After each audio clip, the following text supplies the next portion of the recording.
Well, good evening and welcome.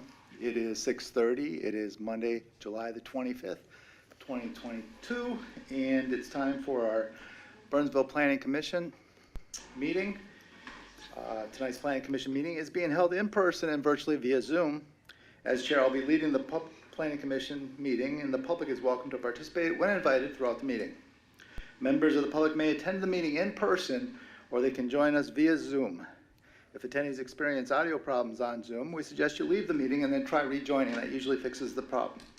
Additional instructions on how to participate, tonight's agenda, and any background information we get are all posted online at the Burnsville website, which is burnsvillemn.gov, on the public meeting calendar. As usual, tonight's meeting will also be available for viewing on BCTV and on the city's website.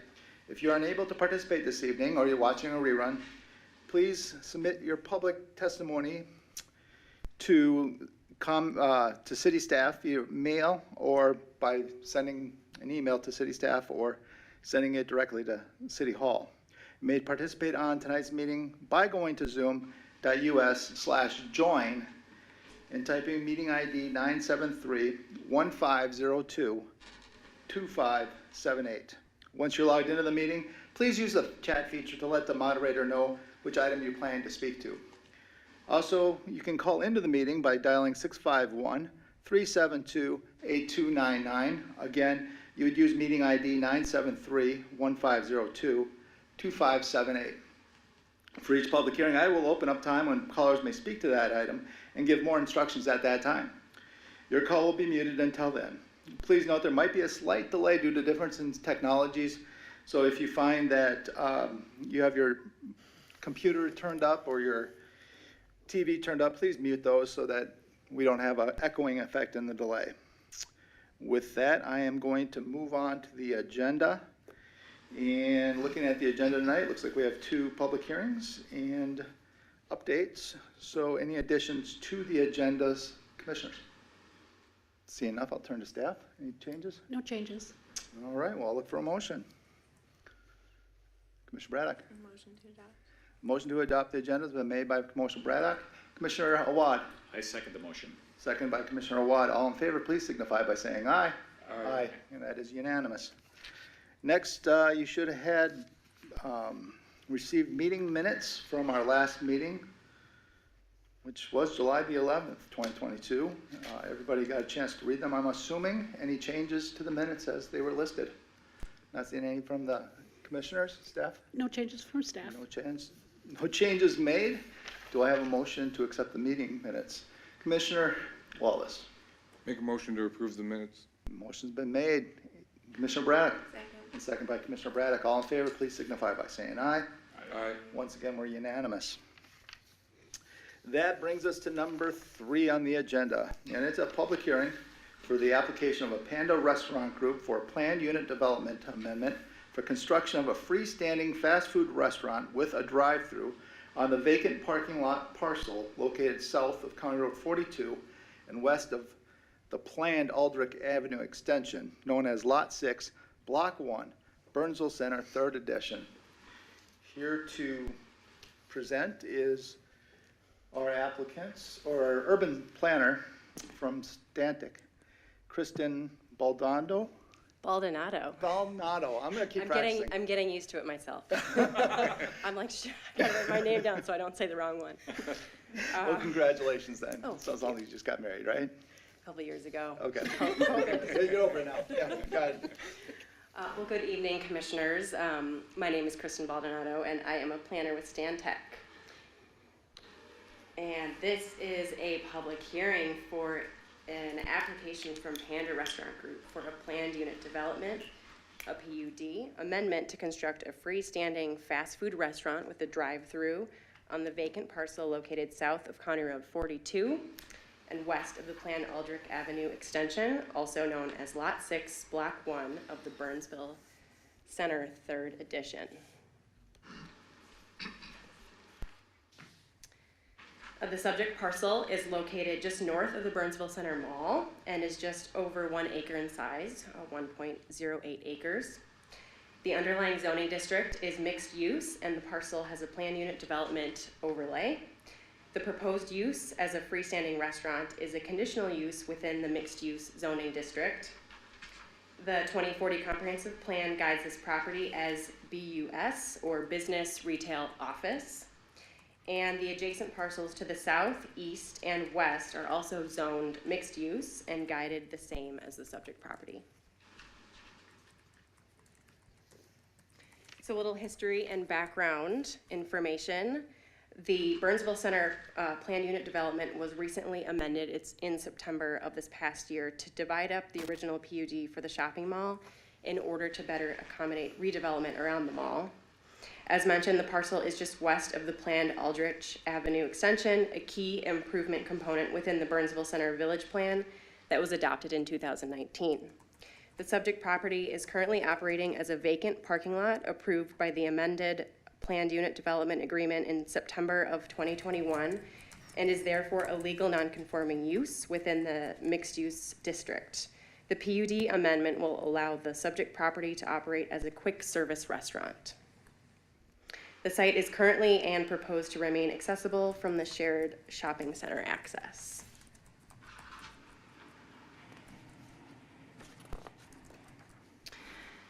Some PUD amendment benefits. The PUD amendment benefits include that the proposed use is compatible with the existing nearby uses, and it is also compatible with the 2040 comprehensive plan goal to increase the economic vitality of the shopping center area by redeveloping parcels that are used predominantly for parking today. Because so much parking already exists within the mall area and surrounding this particular property, the applicant has proposed a reduction in their required parking spaces. Those parking spaces have been replaced with landscaping. This parcel is already in unique shape with it being very wide, about 550 feet wide without a lot of depth, less than 100 feet in depth.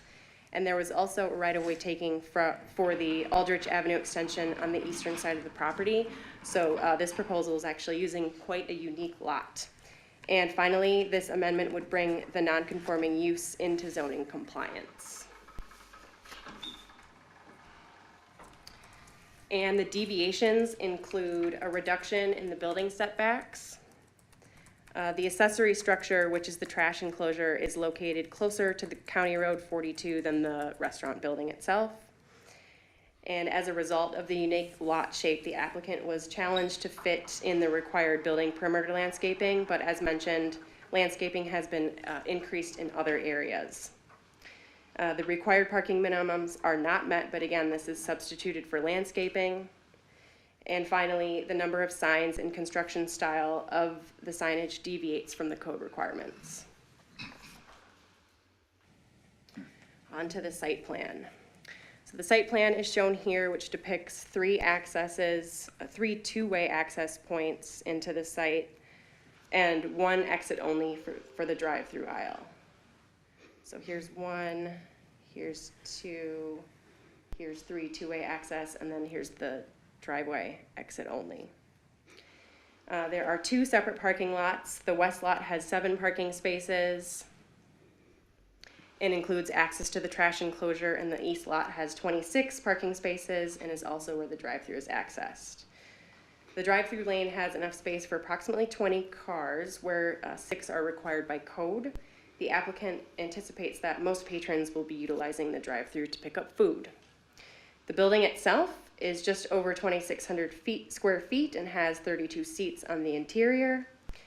And the proposed site plan, as we see it today, does not include bicycle parking, but a condition has been added that bicycle parking be incorporated into the site plan prior to building permit issuance.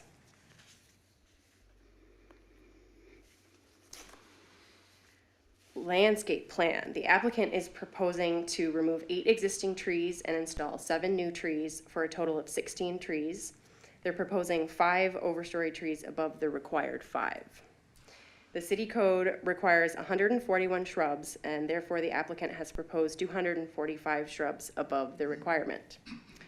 The pervious or green space requirement is 25% of the lot, and the applicant is proposing approximately 30% green space, exceeding the pervious requirement by approximately 5%. The plan shows a 3.5 to 4.5 foot wide perimeter landscaping around the building. Here, here, and here. For approximately 62 linear feet in total, where 102 linear feet is required, or about 50% of the 204 linear feet building perimeter landscaping requirement. Therefore, the required 50% building perimeter landscape requirement is not met. In response to this deviation, a condition has been added that an outdoor patio or enhanced building entrance area be incorporated to provide a direct public benefit. The zoning ordinance allows a reduction in building perimeter landscaping when utilizing aesthetic design features located within 10 feet of the building wall. And in the past 2 years, all 3 drive-through restaurant PUDs that were approved included an outdoor seating element of varying scale and size. The most recent PUD included a reduction in perimeter landscaping in exchange for a patio area, which is permitted by the zoning code. And the Center Village Redevelopment Vision Plan identifies key components for redevelopment of this area that includes creating outdoor seating areas that contribute to a more human-scaled and walkable design. A pedestrian-friendly building entrance can be obtained through a seating area. Utilities. This shows the utility plan, and the building will be connected to both city water and sewer, and the lot already has existing storm sewer infrastructure, and some of that will be updated. The building includes stone and wood look materials on all 4 sides with metal accents and sweeping roof details. The proposed building is 22 feet tall and at the tallest point of the sweeping element. These materials meet the intent of the city code, including accent materials, contrasting and visually pleasing colors, and a combination of vertical and horizontal design features. The roof-mounted mechanical units are proposed to be hidden from view with a parapet on all 4 sides.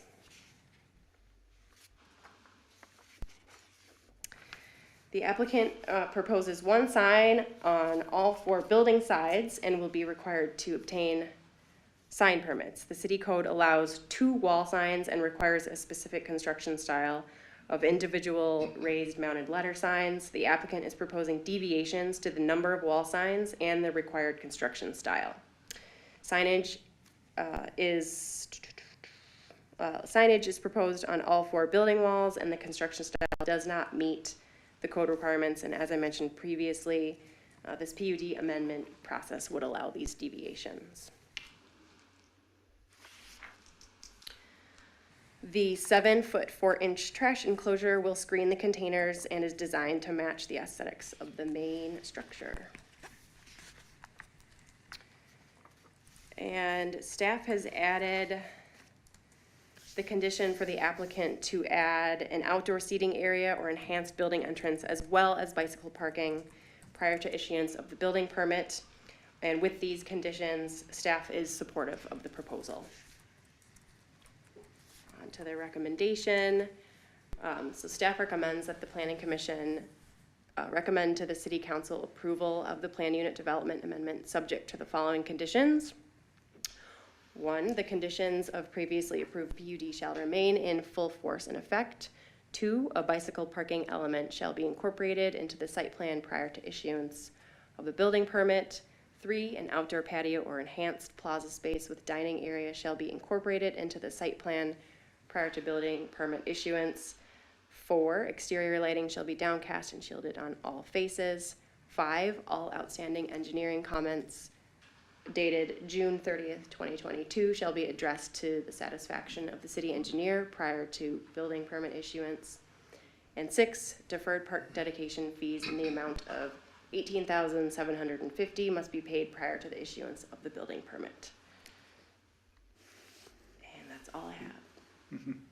Well, thank you. Appreciate the very detailed explanation of the project. Any questions, commissioners? Commissioner Wallace. Very good presentation, thank you. The one question that I have is in regards to the drive-through. Showing, you said 20 cars. I know by the design it showed like 22 cars in there, if I counted them correctly. is that drive-through going to be wide enough for, let's say you're the 18th car in line and want to get out of line to drive around? Or is there some type of additional access where they can exit that drive-through line if need be? I believe once you get to this point, you can exit early. But I think when you're in line, I'm not sure. Sarah, do you know? So as proposed, it's not wide enough, or there's no early exit that's been placed. One of the outstanding engineering comment memos does relate to finding a solution for that, but on this plan set, it's not indicated. Because very similar to the plan that was approved over by the former Roasted Pear property, where they had that extra exit. And that is a condition that is potentially being looked into? Yeah, so that's one of the outstanding comments that they need to address on the engineering memo. I don't know how they're going to address it. It looks like from the landscaping plan, they may need to remove a tree. So we are still working through that detail. At this time, they have not indicated that they're able to do that, have an early exit out of the drive-through, but we'll continue to work with them. Okay. Thank you. Great question. Any other questions or comments? Commissioner Timmerman? Thanks for your presentation, Ms. Baldonado. I have a question about where Aldrich is coming into the shopping center. Aldrich, as you're probably aware, has had discussion about either being an overpass or an underpass of some sort of, I don't know, pedestrian-friendly way to get across County Road 42 in a safe manner. I noticed in one of your slides you commented about the right-of-way that the city of Burnsville will receive. I guess, can we go to the pictometry and can you just talk me through the actual logistics of the space that will be required if an underpass is built there, and if that's sufficient for future development there? Commissioner Timmerman, I can probably take that. So we're currently working on a preliminary design for the Aldrich extension and looking at the viability of an underpass, or if it will need to stay at grade. We're not far enough along in the design, but if we were to do an underpass, there would be some substantial retaining walls, and those would all need to stay within the right-of-way that we have. So the right-of-way has been platted and dedicated, and that's the area that we're working within. And you feel it would be sufficient with some They're engineering? Yes. Preliminarily, yes, and if something were to occur that we needed to take additional land, there is that landscaping buffer there that they've put the building on the opposite side. We were supportive of that. We'd have to work with them on potentially reconfiguring. It's just too far, we're too early in the process to make any recommendations to change how they've laid it out. Yeah, I think this is, this is a premier spot in Center Village. And so I think what really stands out to me is that those developers who want to jump in early are going to get some really, really nice spots like this project here. I think it's a nice project. I think with the foresight of the Center Village vision, I think it's going to set the stage pretty nicely for additional development. So kudos, nice presentation, good looking restaurant. I think that I don't see any problems with it. Okay, any other questions for Ms. Baldonado or city staff? All right. Well, thank you. We're going to open up the public hearing now. It is 6:49. Anyone wishing to speak to this item may come forth to the lectern. Or if anybody is on Zoom that wants to speak onto this issue, they can let the moderator know via the chat feature in Zoom. Or if you're on the phone, you can dial *6 and speak with the moderator. And we have a gentleman coming up to the lectern. Can you please state your name and address for the record, please? Eric Abel with Heights Venture Architects. I'm actually the applicant at 1111 North Loop West, Suite 800, Houston, Texas 77008. Thank you. I just want to follow up on what Kristen talked about. It was a great presentation, really presented it well. I did want to talk about a little bit more about the vision. And this thin little site really sets the stage for that corridor. We're trying to react to existing conditions with the parking lot and that shared ring road, but we're also trying to look for what's this going to look like when that becomes a boulevard style, when we've established the other side of the parking lot, the south of that access drive becomes mixed use, becomes office, becomes a tree-lined boulevard. We've really did a really good job of trying to establish that perimeter, and we wanted to keep our vehicular use, knowing that we wanted something a little bit more pedestrian-oriented for the entire development. Let's keep the vehicular use towards 42. That's where it belongs. So everything south of our small parking lot is going to be buffered by the tree line, by the new 6-foot sidewalk that allows you access to that development. And then all of the vehicular uses then are then screened from the future people that are going to be utilizing the south. But it still kind of balances with the vehicular use, keeps it sequestered from the pedestrian. The site kind of forced us, into the building location. The west side is full of easements, sanitary, storm, and all these other good things. So while we wanted to be closer to that corner, we couldn't get there. So that western parking lot, while we've had a lot of discussions about how inappropriate it is. Why do you need a second parking lot? This is really kind of the utilitarian parking lot. And unfortunately, it's near that corner, but the easements sort of preclude any sort of really meaningful development. Employees are going to park there, dumpster enclosures over there. All the good stuff is on the east side. The guests come from the east side. The doors are facing the east side. But we also want to be tight to the new streetscape, right? So we're starting to create this urban streetscape fabric with the building tight and close to the sidewalk and allow for that streetscape to happen. So the patio, I think, is going to reinforce that. Right at that corner where the ADA parking spaces are, we'll sacrifice a little bit of landscaping there, a tree. That would be a great spot for a little corner piece of a patio to tie right into the entrance. The drive-through escape lane is a bit of a challenge because it creates a bailout, a single bailout where it's not normally expected. It is going to be in the right direction, which is to our benefit. But again, we'll maybe move a tree, sacrifice a tree, and see if we can get that bailout lane at the right spot, probably a couple cars before the order boards. In the honeymoon period, that'll be a good drive-through stack, and it'll be full. We feel like we have a really strong queue, so we're not going to back out into the rest of the development. And again, we'll keep that separation strong. Our current curb line is 34 feet from the right-of-way on Aldrich. So if there is something that needs to happen in the future, we've sacrificed six parking spaces on that side and 5 parking spaces near that northern corner in order to provide a little bit more flexibility, in order to provide more landscaping, 5% over. It's not a lot, but on a 1-acre lot, there's a lot that's going on here. I think that's a real win, and I think we've done a fair job of that. And with regard to stormwater, we're installing a rain garden kind of in the middle where the existing storm sewer is. So that's going to filter all our water before it gets into the main system and help address some of the water quality concerns. If there are any other questions, I'd be happy to entertain them, but I appreciate your time, appreciate your consideration. Well, we appreciate that.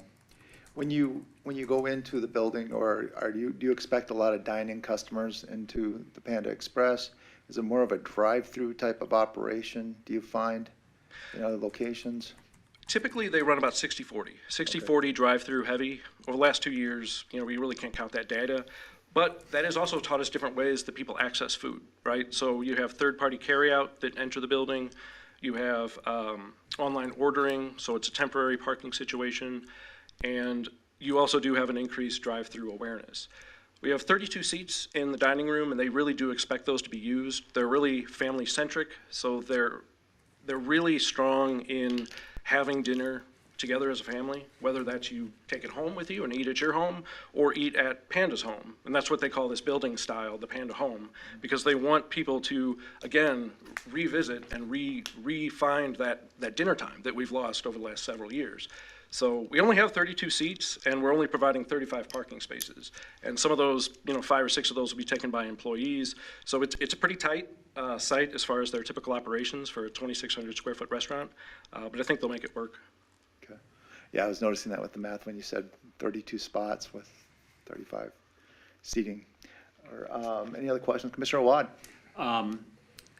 Nice, I just want to compliment you on a nice design on a very challenging lot, and I appreciate your presentation, so thank you for sharing that information with us. Thank you. Commissioner Timmerman?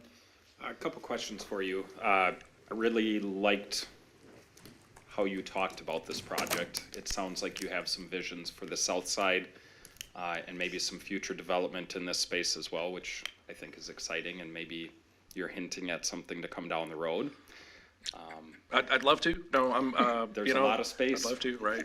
There's a lot of space available, Keep so selling. I'm trying to help Regina, right? So, yeah, I was selling. What was my question? Oh, I'm sorry. I'm trying to remember. Oh, I know what it was. Do you know, is there a different concept here? I mean, there is a Panda Express in Apple Valley about 2 miles from here. Is this a new concept? Do they plan on moving their operation completely to Burnsville because they're so excited to join our community? Do you have a relationship with that, either location, franchisee? I'm curious about that. So this market, this is a really strong market. I think, I don't know the particulars, but I would assume that that location stays in place. Generally speaking, the concept's going to be the same food service, the same menu. It's a different style building, totally different interior. The first one's going to be built, they'll probably start construction in about a month. So this is a really new concept for Panda Express, new design. They've put a lot of work and effort into try to elevate more of their brand to match what they feel is the quality of the cuisine. We say that we're fast food, but it's more of this quick serve, fast casual type. We're trying to align more with Paneras and things like that. There's a new location that's trying to go through this process as well in Lakeville. And so we're strategically growing in the kind of the southern metropolitan area. And there are a few right now. Roseville is being built right now. And they have a presence right now in Minneapolis, Richfield. There's a TI, little TI that's happening. So I think it's all about growth. So I don't see anything closing down. When they do find new locations, they're very strategic about not taking too much market share from existing stores, and they feel like the market can support that. Great, thank you. Any other questions, commissioners? All right, thank you so much for sharing. I appreciate that. Thank you. Any other person that would like to speak to this issue may walk up to this lectern, or I'm being told there's nobody on Zoom. And I'm not seeing a mad rush, so I'm going to close the public hearing at 6:57. I'm going to turn to the commissioners. What do you guys think? Commissioner Wallace. I'm definitely in support of this. The only thing, and for a point of order, is for the recommendations to the city council. I'd just like to add to number 7 in there that they do continue to work with the engineering staff to look at that exit lane.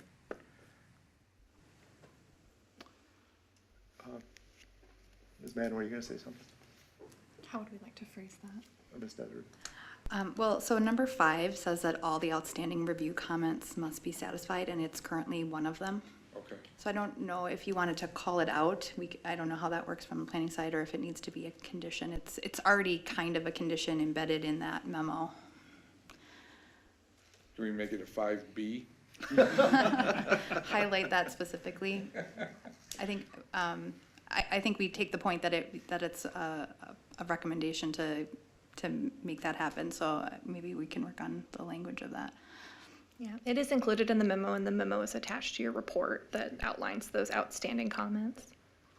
I just definitely want to call it out for the city council to look at, because I know in that other property, the former roasted pear one, they were able to achieve it in that small location, and I think that was a win-win for everybody. And I just think with the length of this drive, I think it's needed. And you don't want to be stuck in line if you wanted to leave. Well, that too. That too, of course, of course. Because I will visit. Absolutely. Any other comments? Questions, concerns? I too agree with this project. I think it's a great thing for the start of the center village. It's pretty much our first kind of outside building coming in. So this is great news. It's a good start forward.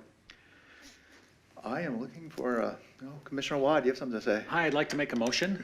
Mr. Wad, please go ahead. I move that we recommend to the city council approval of the application of a planned unit development amendment to construct a quick service restaurant with a drive-through on the vacant parcel located south of County Road 42 and west of the planned Aldrich Avenue extension known as Lot 6, Block 1, Burnsville, Center 3rd Edition, according to the 6.5 conditions that are listed. A motion's been made by Commissioner Wad. Do I have a second?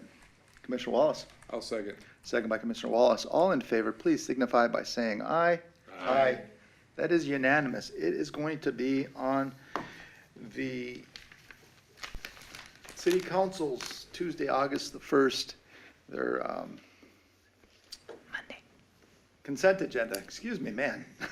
We have a unanimous consent. That means it goes to the consent agenda, and the council will look at it, all consent items at one time. With that, we'll move to the next item on our agenda. That is a public hearing for the application of Burnsville Sanitary Landfill Incorporated for development stage plan unit development and conditional use permit to increase disposal capacity by adding up 26 million cubic yards of municipal solid waste, raise the landfill height to 1,082 feet above mean sea level, change the end use plan to remove golf course concept, and allow work within the Minnesota River floodplain at 2650 Cliff Road West. Here to speak on this matter is one of our city planners, Deb Garros. Ms. Garros, the floor is yours. Thank you. Just working here to get this going for you.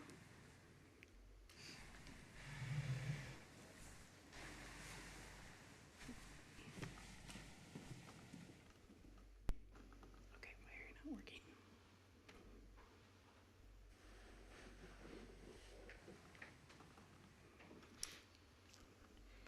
All right. You know how technically advanced I am. Thanks, Jay. I was just gonna You comment that you notice, yeah. I love the that Jay carpet is always warm. has you zoomed in when you're Yeah. having your technical Yeah, issues. yeah. I mean, I got it.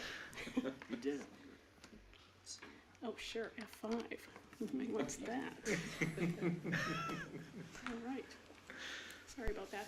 No worries. Thank you, everyone. We do have a public hearing this evening. The project is the expansion of the Burnsville Sanitary Landfill.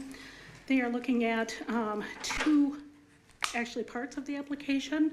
One is development stage, planned unit development, and the other is a conditional use permit to allow work within the floodplain of the Minnesota River in order to accommodate the PUD. In terms of the development stage PUD, the City Council has looked at this and they actually have advised the applicant to come forward with this application. They approved the concept planned unit development back in 2018, and then this would be the actual development stage. The city ordinance does require for planned unit developments a concept plan and then a development stage plan. So this is the actual element that would implement that concept plan.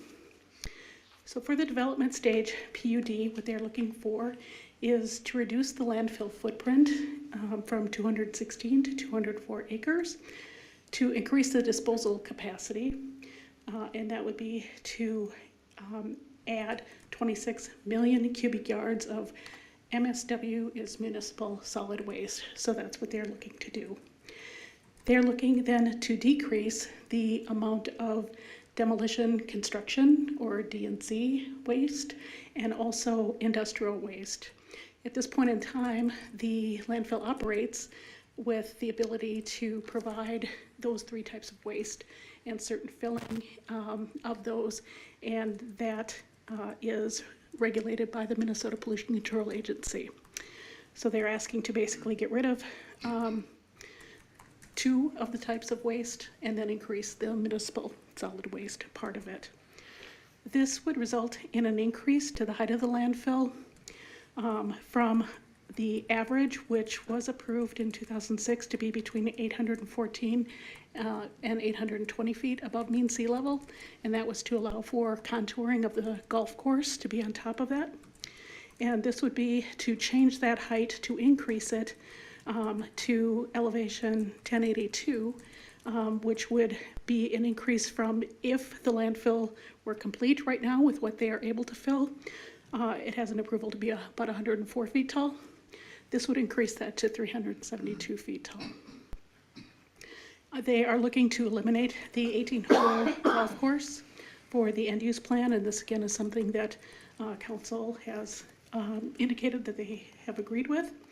And then to establish the future end-use plan, primarily as landfill with some open space.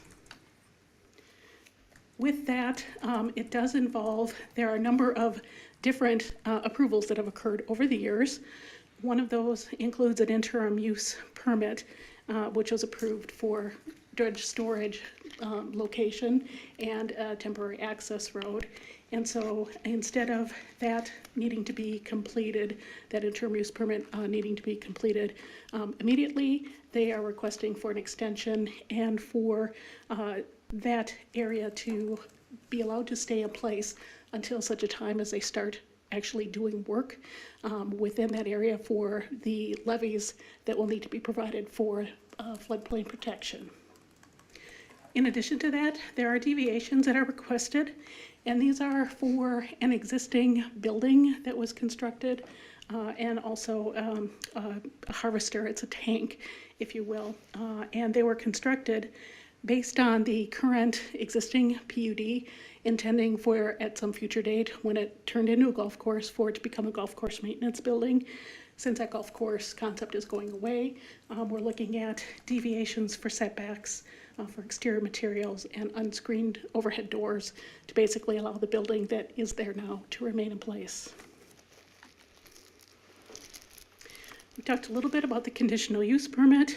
As you know, working within the Minnesota River, this is in the flood fringe area, which does allow, with a conditional use permit approval, fill to be brought in, but they do need to provide information in that to the city, to the DNR, to the watershed districts, et cetera, that there's not going to be a negative impact of that on the floodplain. They will also be constructing stormwater ponds, so they will need to do work within the floodplain related to that, and complete wetland mitigation, and then again complete their flood levees, which will basically change because of the proposed change in the landfill footprint design. So the site right now is zoned commercial recreation business. It was assigned that designation back in 2006. Again, to reflect, it was a new zoning district that was put into place originally to reflect the Buck Hill, which is a commercial type of semi-public type of entity, although it is privately owned and operated. So again, with the golf course being the end-use concept, the city looked at and changed the comprehensive plan and also the zoning to this commercial recreation district. And then they also waived some of the development park dedication standards because this was, again, going to be a facility that would be available for use by the public. So the history of this, the entire Minnesota River Quadrant area has a long history, and we have three basic primary operations that have been there for a long, long time, and this commission and council has reviewed many of them in the not so recent past, but it includes the Kramer Mining and Materials Quarry, which is currently operating to the east of the Burnsville landfill. It involves the Freeway dump, which actually is located on the east side of Interstate 35 and is a current golf driving range. And that operated from 1960 to about 1969, and then has been closed. Then there is a Freeway Landfill, which is on the west side of the of I-35, and that operated until 1990, and in 1986 it was actually designated a federal Superfund site. And then the city has been working with the various agencies, Minnesota Pollution Control Agency, et cetera, Dakota County, and a number of others to work out a way to clean up that site and also the freeway dump. So in 1992, the Minnesota Pollution Control Agency, which I want to emphasize is really the primary regulator for landfills. They do all the detail work, they get into the nuts and bolts of things. We are looking at land use. They deal with the very specifics. They have done, and they did an environmental impact statement for the landfill expansion back in 1992.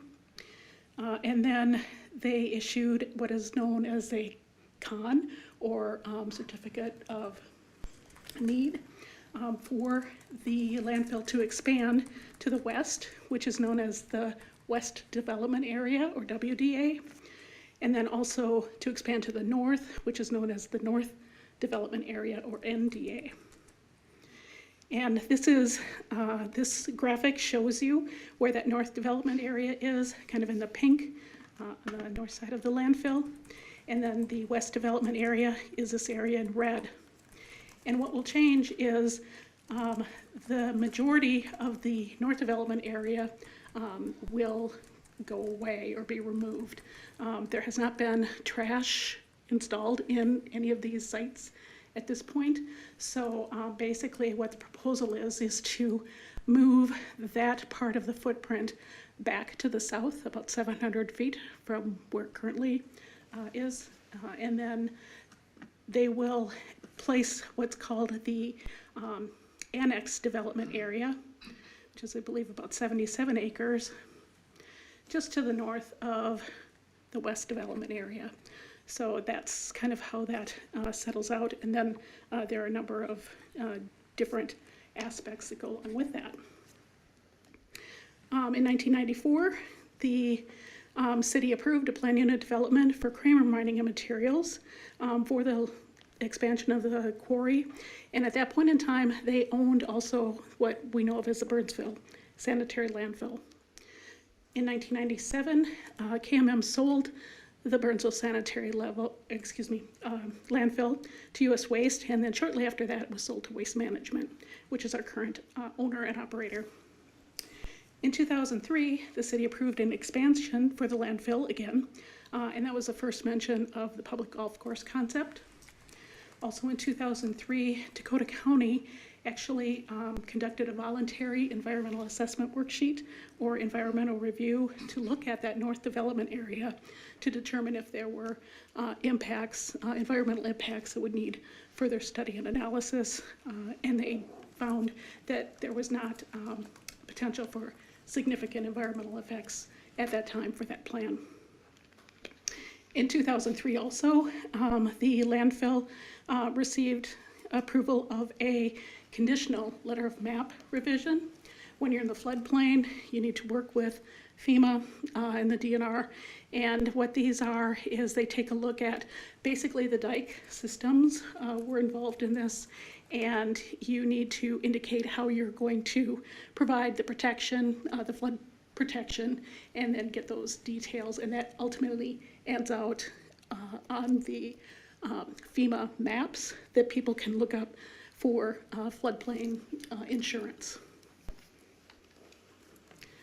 And in 2005, there actually was an environmental impact statement that was done by the Minnesota Pollution Control Agency, and that was for the WDA, and then a height modification, and that was where we got the golf course concept, which is in place now. The MPCA also, at that time, approved a certificate of need, and that allowed additional new disposal capacity for the landfill. And they also noted that likely even more disposable capacity would be needed at some point in the future. In 2006, the city of Burnsville actually approved the planned unit development that exists today. In that, they also platted the property into a lot. Lot 1, Block 1 is the lot that the landfill is located on. Then there's a northern piece that's an outlot, which was to be provided to the city as park dedication at that point in time. The city did give some concessions in terms of their park dedication fees based on that golf course concept. And this is an artist rendering of the landfill. Actually, it's giving you an idea of what the landfill would look like, and this is in our current comprehensive plan. And this is the actual plat of BSLI addition. Outlot A is this area to the north that's circled, and this is what was to be dedicated or given to the city of Burnsville. And then lot 1, block 1 is where the existing landfill is located.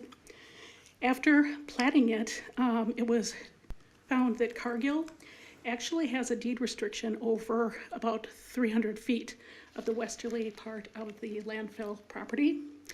And then in addition to that, Outlot A also could not be transferred because of some existing covenants and restrictions.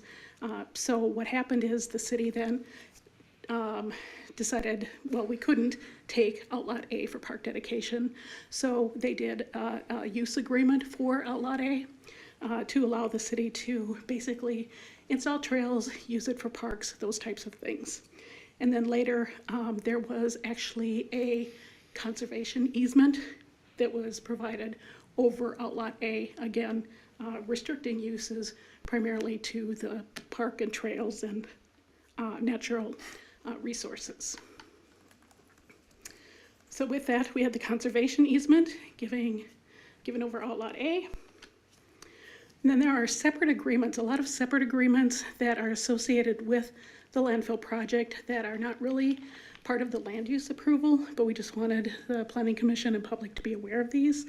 There are right-of-way use agreements for 124th Street, which is the south part of the site. It's an east-west road, basically a continuation of Cliff Road is what that would be. Then Gulf Drive is on the east side of the landfill, and that's the north-south drive. So the right-of-way agreements are separate agreements approved by the City Council, and what they've done is really to allow the landfill to continue to exclusively use those rights-of-way until such a time as the city needs them, and the landfill is basically closed and ceases operation. In addition to that, we have a performance and encroachment agreement that I'll talk about here shortly. There's a host agreement, and that is being reviewed and renegotiated with the applicant. Again, these are worked out with the City Council, but primarily what the landfill does is they provide the city a certain amount of money based on the tonnage of materials that are brought to the site, and then that can be used by the city for environmental programs and other things. So we're in the process of renegotiating that based on this proposed application. Another benefit for the city is that we do also have a garbage agreement, and Waste Management provides city services or service to city facilities like our parks and things to collect trash, so that that is not something that the city needs to pay for. And there are a number of other elements that go along with that. They also have a stormwater management agreement, which Planning Commission has seen very similar to others. And then there's many other easements and even some other agreements that we're working on in connection with this PUD amendment. In terms of the site itself, you can see the waste management or Burnsville Sanitary landfill is on the southern half of the slide. Actually, north is facing west, if you will, so the slide really could be turned. But this also gives you an idea of next door, the Kramer Quarry property, and then the location of the freeway dump, and then the freeway landfill. The Minnesota River and then the city of Bloomington is to the north, and just to the west of the site is the common boundary with Burnsville and the city of Savage. In 2018, the council established a priority for Minnesota River Quadrant involving these various facilities that are out there. The MPCA has been reviewing different alternatives for basically cleaning up the freeway landfill and freeway dump, taking that garbage, and then looking at replacing it in a lined facility on the same property. So there are several iterations of that, but that's kind of the design that is one of the primary options being considered, and that is known as a dig and line concept. The city council, however, would like to see what is known as a dig and haul concept. And what they would like to see is basically all of the garbage taken and dug out from the two freeway landfill and dump sites and then brought off site to a different location. Then the area would be filled with soils and be able to be redeveloped at some point in the future. So what they're looking at in this dig and haul alternative is Minnesota River Quadrant wide, and it does involve basically consolidating the waste and reducing the overall trash footprint in the Minnesota River Quadrant from 310 to 204 acres. This would eliminate 94 acres of landfill footprint in the MRQ. It does involve increasing the height of the Burnsville Sanitary landfill, and the MPCA alternative, I believe if that remains in place, you would be looking at a landfill along 35W that would be about 133 or so feet tall. And this graphic you've seen before, but it basically shows kind of what would happen with the freeway landfill.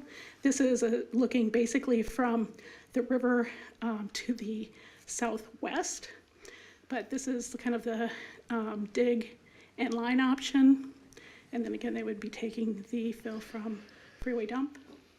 And both of this would then be open space, if you will, ultimately.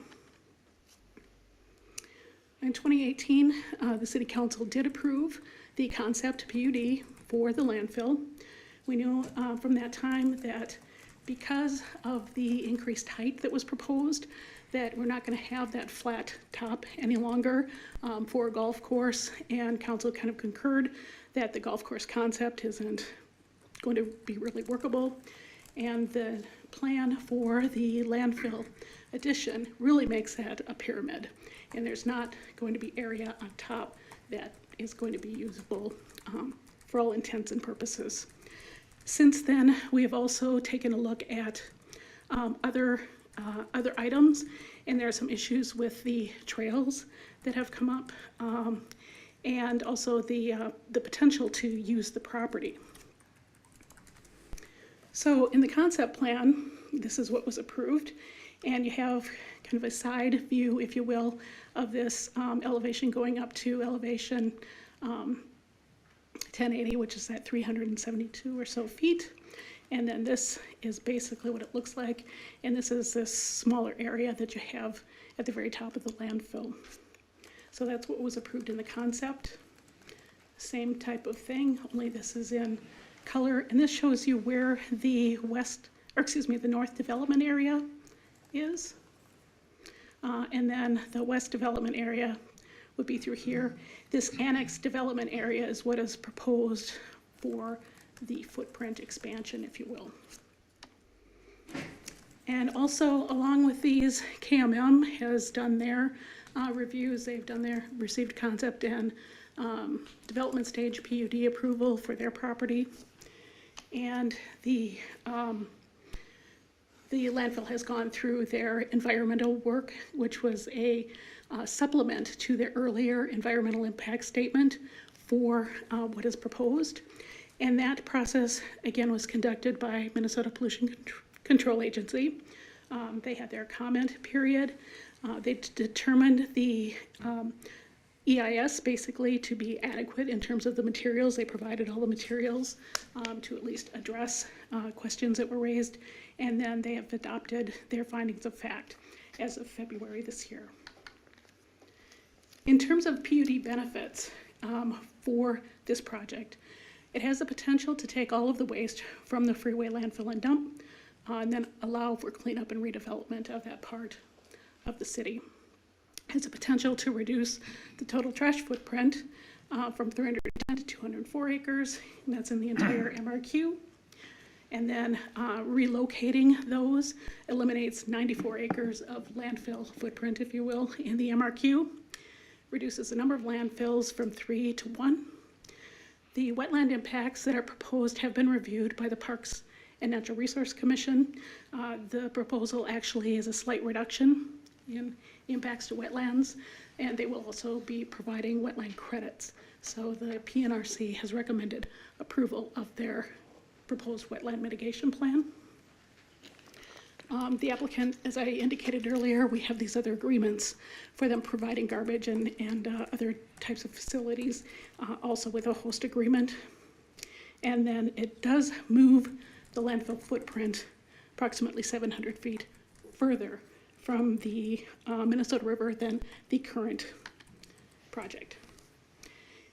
In order to accommodate that, the deviations associated with that shop building and harvester are basically to allow the existing setbacks to remain. Those are deviations from the 40-foot front yard setback.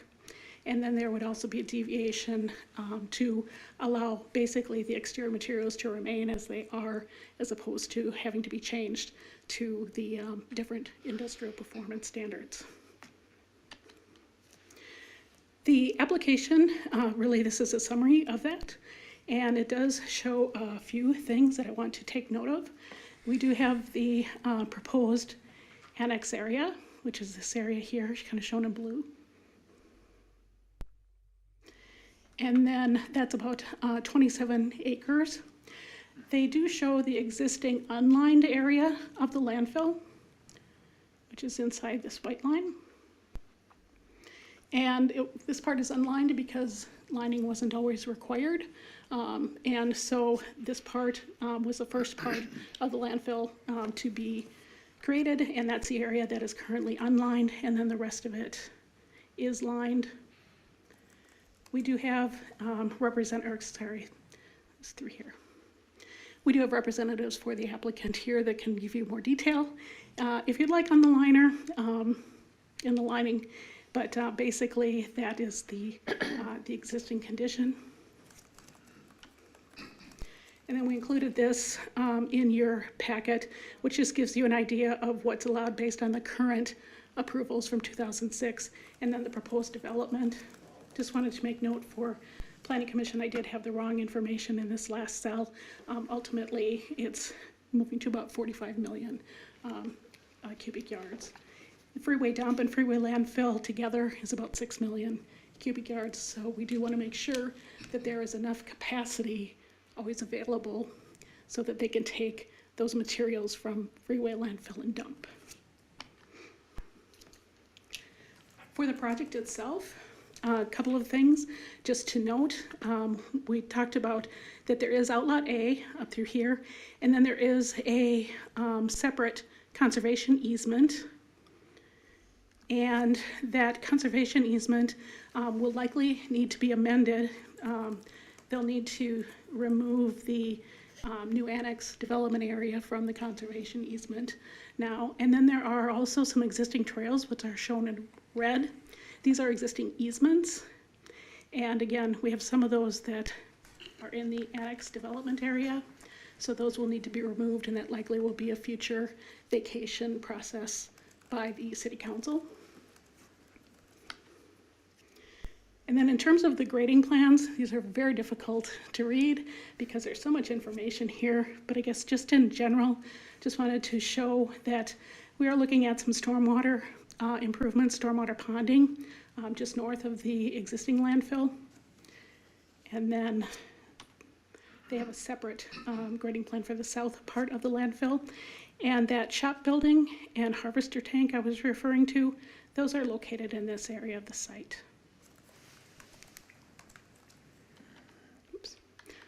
They did also provide a map, and this is showing where sections of the landfill are going to be provided. And again, the applicant can address this to you, but basically there are areas of the footprint.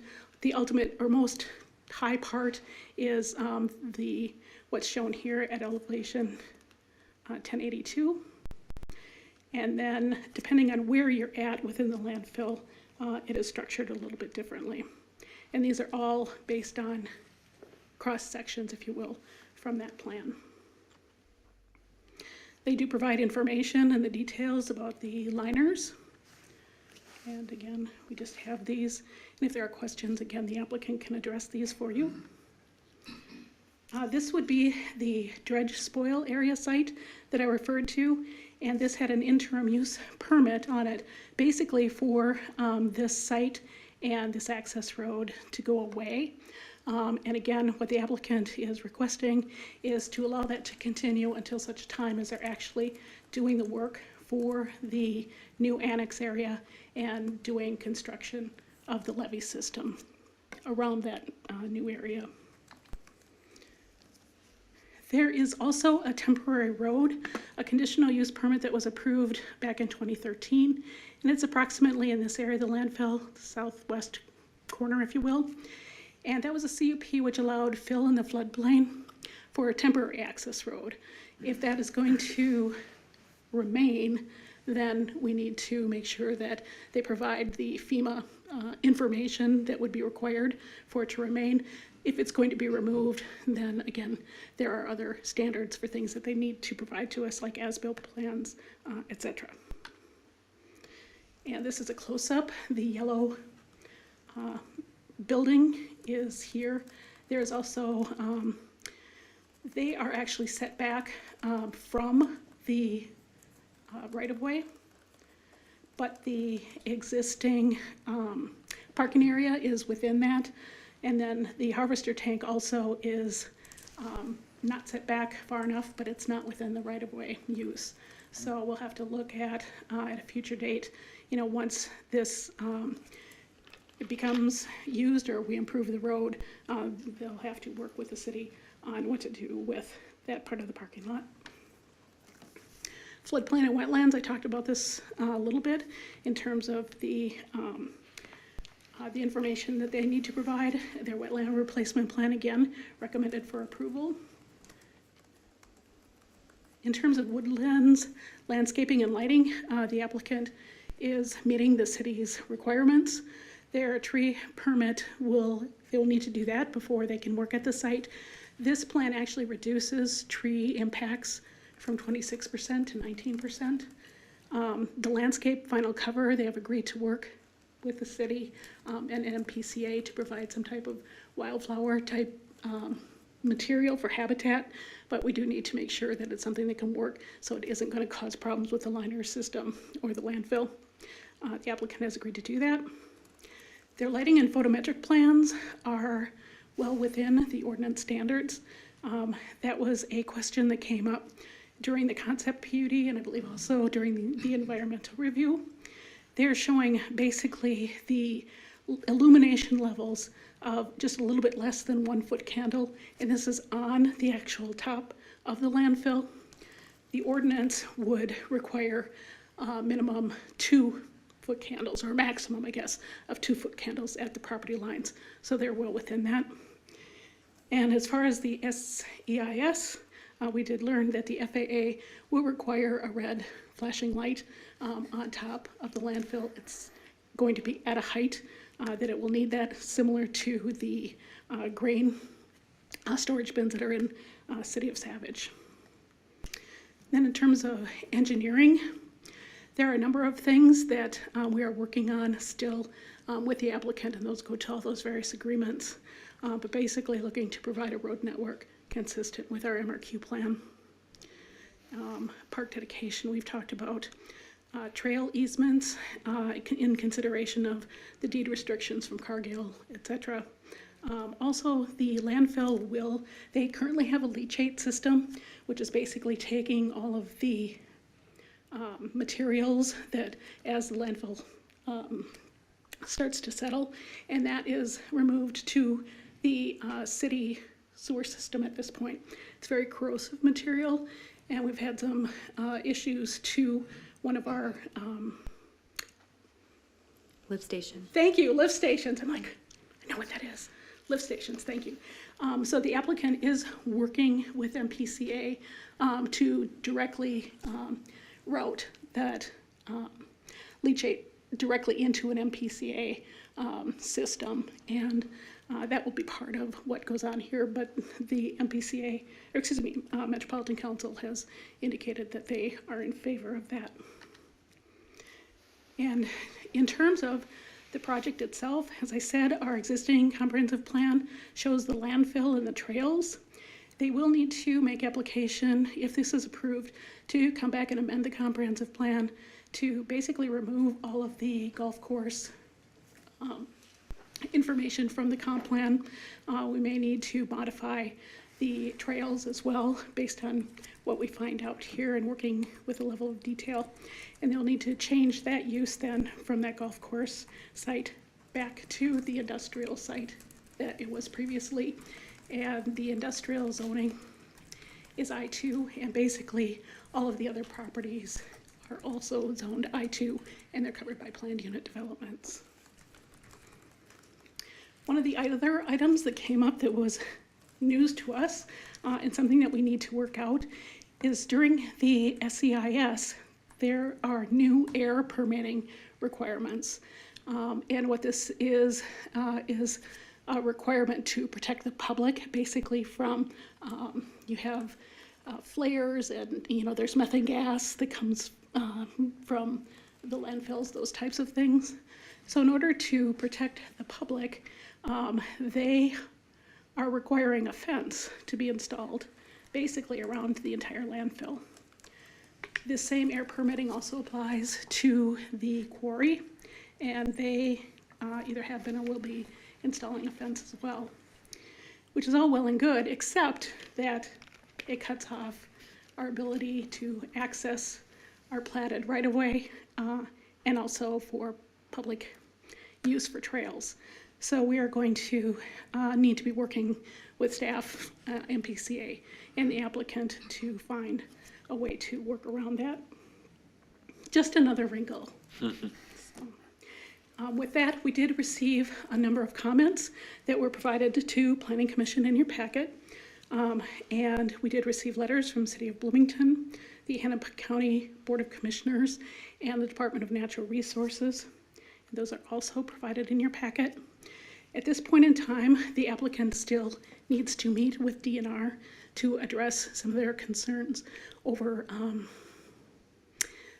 natural species out on the site, and then also some questions related to surface water and drinking water.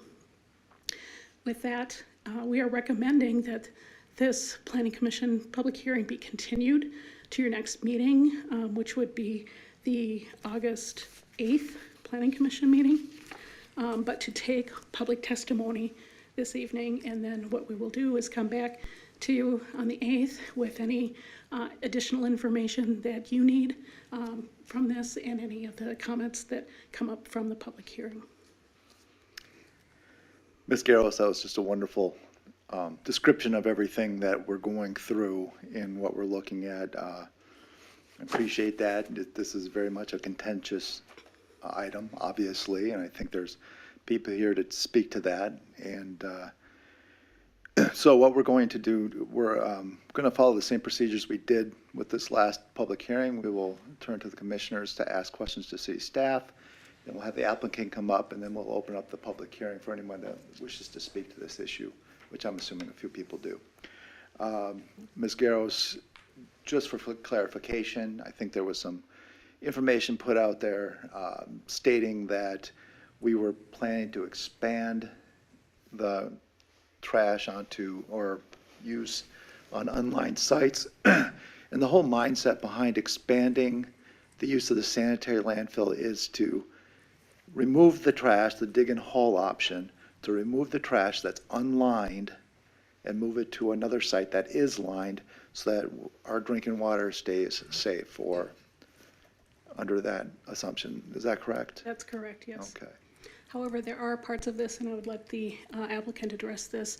There are parts where they're talking about putting in additional liner over the unlined portion to add additional waste to, as opposed to, we had initially asked them years ago if they could dig up the unlined area, and then line it and go from there.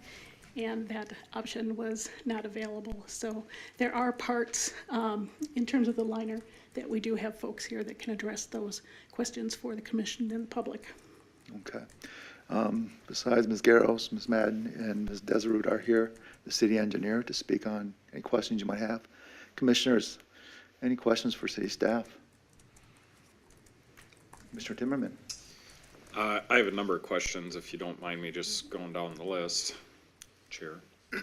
No, go for it. I'll follow you. So, Ms. Garros, great presentation. We always learn something new.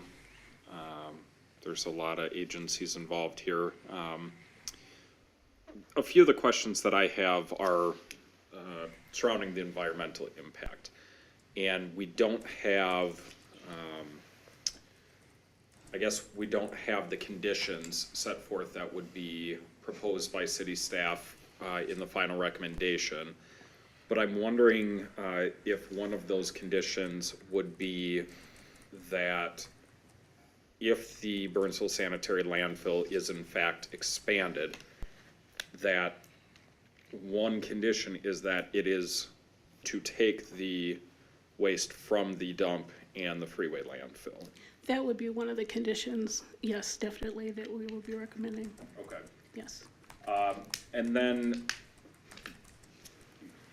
I guess, the obvious environmental impact there is that we are mitigating the contaminants, the toxins, the potential leaching of hazardous material into not only the Minnesota River, but also Burnsville's drinking water source. I mean, this is extremely close to the source of our drinking water.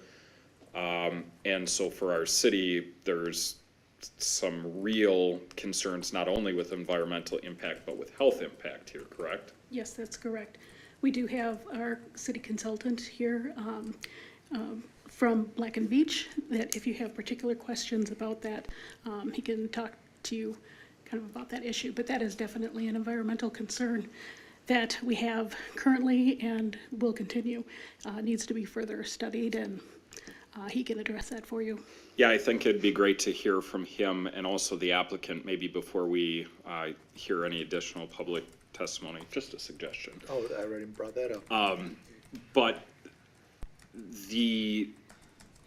the other question I have, I guess, is really to clear up a misnomer, and that is that although this is called the Burnsville Sanitary Landfill, isn't it true that many other cities also have their waste moved to the Burnsville Sanitary Landfill? Yes, definitely. The Burnsville Sanitary Landfill takes waste from all over the Twin Cities metropolitan area, and we do have someone here from MPCA, a couple of folks that can address that for you as well. It's the Burnsville Sanitary Landfill, that's just what they called it. Part of the ownership, you have Waste Management, and then Burnsville Sanitary Landfill, Inc., and et cetera, so it's referred to as Burnsville, but you're correct. We do take waste from the entire metropolitan area. Okay. I have other questions, but I think some of the people that you talked about that are here, I might save those for them. So thank you, Ms. Garros. Before I go to them, any other questions, commissioners? Okay. We will go to our applicants, and I believe it is Michael Miller. Is that the, please come on up. We really like to drill you. Hello, Hi. Can you just state your name and address for the record, please? Michael Miller, and I live at 20721 Lake Ridge Drive in Prior Lake, Minnesota. Thank you, sir. Did you want to continue questioning and I'll follow you? Sure, that'd be fine. Miller? Mr. Miller, one of the questions that I have that I didn't ask Ms. Garros is, she made a comment about not being able to line, or maybe an unwillingness to line a certain part of the landfill. Can you talk about that a little bit? It seems to me that we're trying to mitigate some unlined dumps and landfills that have been in existence for decades. And I guess what is the holdup on being able to do that on this particular property? Well, at the Burnsville Sanitary Landfill, there is an unlined landfill that was probably started filling, I believe, in the early 60s, of which the total acreage of that,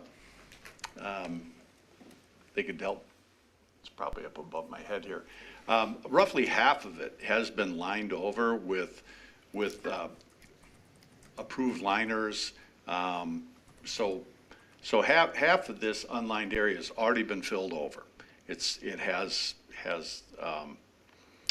various liners, constructions that we've placed over the top of it and filled waste above it. The other half of it has been capped. So it essentially has a liner over the top of it. It just doesn't have a liner on the underneath side of this. Also with that, we currently have our MPCA permit has gone out on notice, and if the folks in the PCA could probably speak more eloquently to it than I could, but we do have some conditions where we have to do some more work to determine that this unlined section of the landfill basically is safe, and if it was to somehow release something, we would have all the detectors, and we have a contingency action in place where we'd be able to treat it if there was some type of unexpected release. Great, thank you. And Mr. Miller, I have toured the Burnsville Sanitary Landfill, and frankly, the observations I've made and the information that I've heard from your operation is that you do take environmental impact very seriously. I think that you've been, throughout this entire process, a good partner in trying to not only operate your own business, but also mitigate some of the environmental concerns that have been caused by the last 60 years of unlined landfills that abut that area. So I just wanted to comment on that. I think that if you do have the PCA and the agreements on board with them, and you have the warning systems, I think that's important to note, is that yes, maybe parts of this do not have the liner like you talked about, but there are risk mitigation factors that are in place, and the PCA, I'm guessing, stops in pretty frequently to check on those things. Yeah, it's a tightly monitored facility, and as well as we have a whole work plan where we're going to be required to produce for the agency, and it's not done. It's an ongoing process. We monitor groundwater, continuously 3 times a year, and part of our work plan is to go and really do some detailed research on possibilities, and a lot of speculative stuff on what ifs with the agency to prevent any type of incident from occurring. And then the last questions I have for you, Mr. Miller, are around the communities that do have their garbage brought to this particular landfill, and geographically what alternatives there are. I know that when we talked about moving waste from the dump and the Freeway Landfill, some of the alternatives were middle of Iowa. So can you talk about geographically, alternatives, and maybe where other options right now? Yeah, other options is one of the big challenges that really faces the state of Minnesota today. Aside from the Burnsville Sanitary Landfill on the other side of Dakota County, there is a landfill located in Inver Grove Heights that has an expected life expectancy of under 10 years. Beyond these 2 facilities that are in the 7-county metro area, we do operate 2 other landfills just outside of the metro, one in Elk River and another one out in Spruce Ridge. Beyond that, the next nearest MSW landfill is either in Eau Claire, Wisconsin, or Lake Mills, Iowa.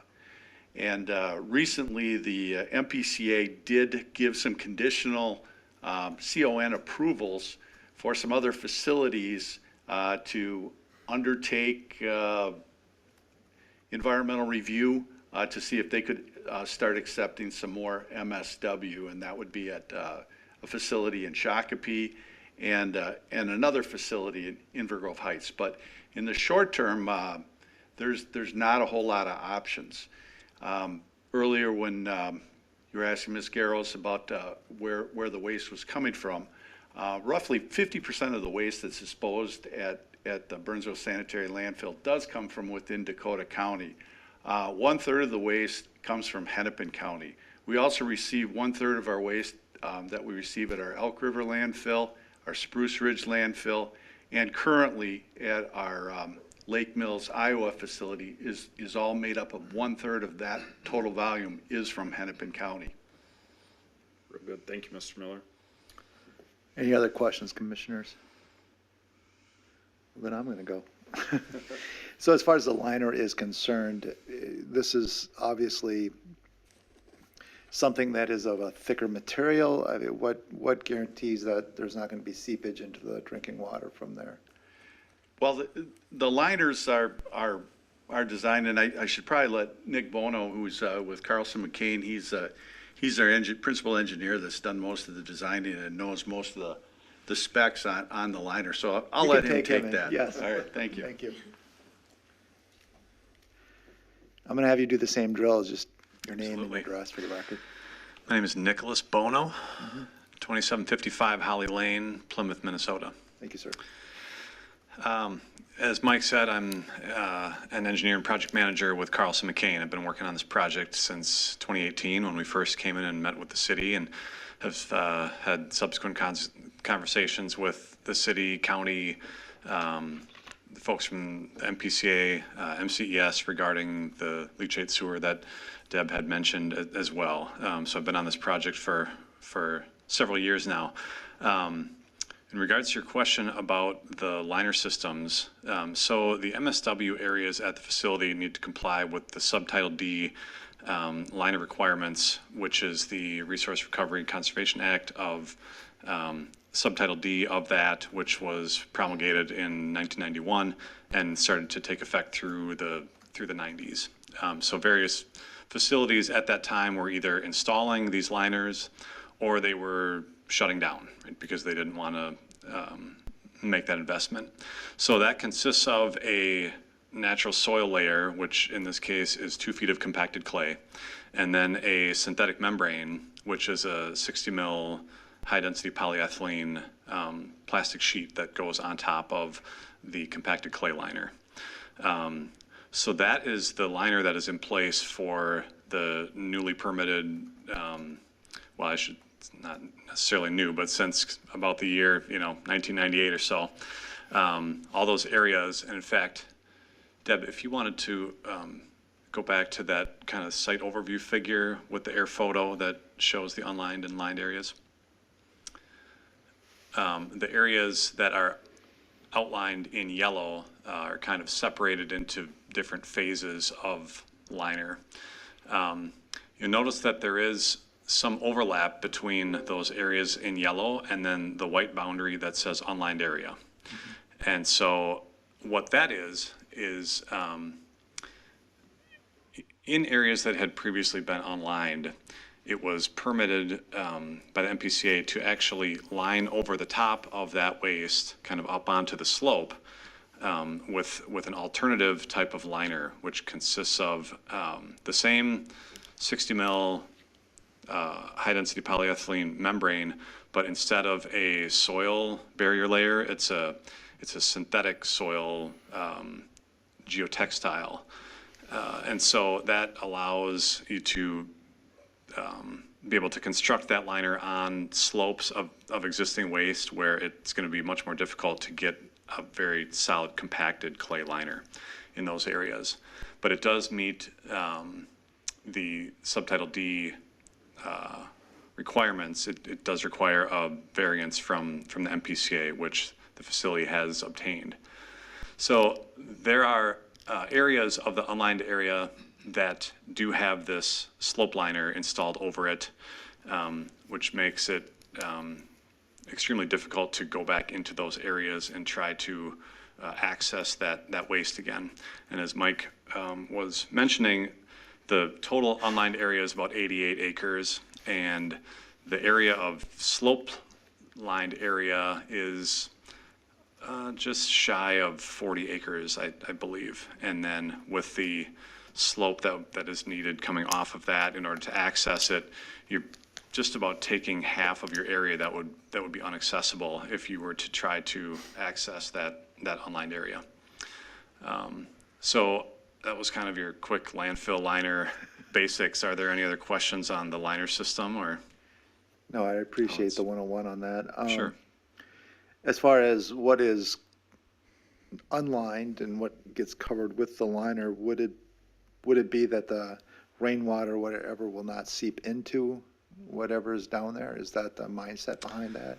That, Besides not being able to access it? yes, yep. Okay. That's correct. So the areas that are shown within the unlined area that don't have any slope liner constructed over that right now,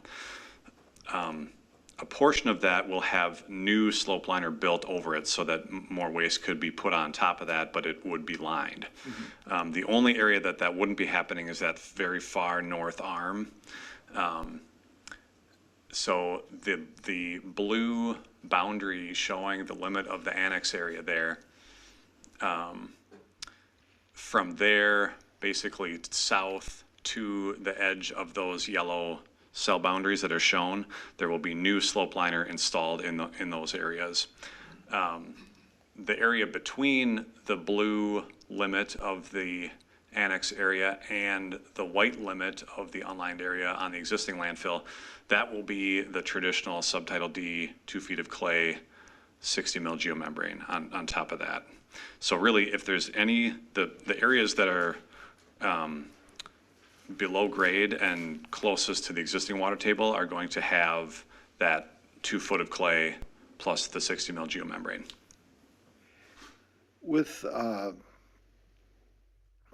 is there a reason why there are landfills right near the river? Is there an optimal reason for that, or was it just poor planning? Is that something you can answer, or is that a?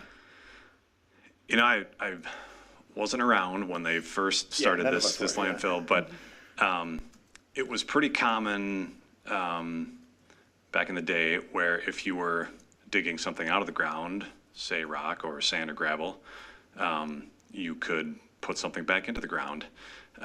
In this area, it actually, although there is a quarry and a landfill right next to each other, it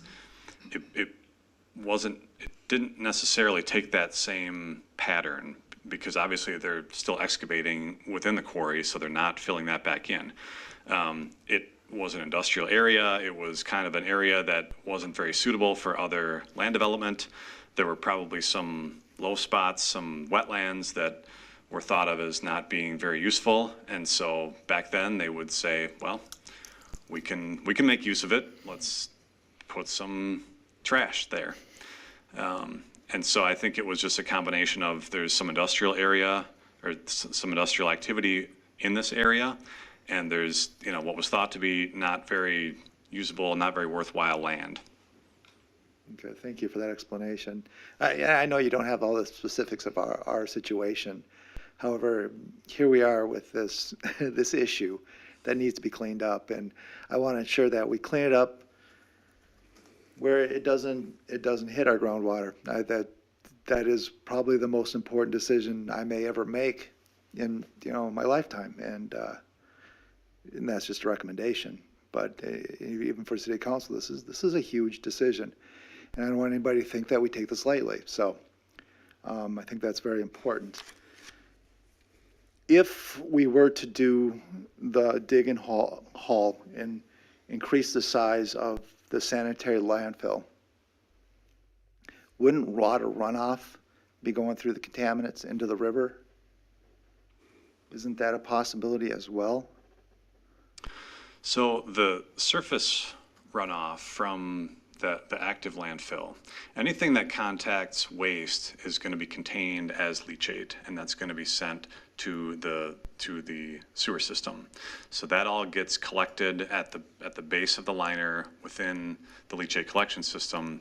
That essentially gets treated as sewage. So it goes to the wastewater treatment plant.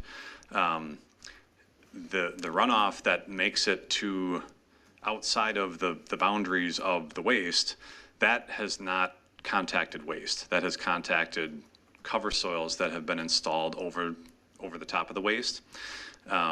So there will not be waste contact water that flows overland to the river or any of the surrounding area.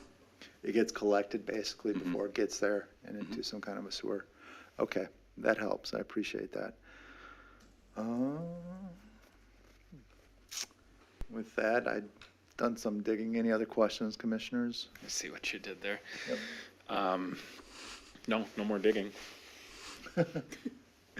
One other question. When we do go to dig up what is existing, are we going to be kicking up smells? Is there going to be, I'm assuming you have some kind of understanding of all what we will be experiencing through that.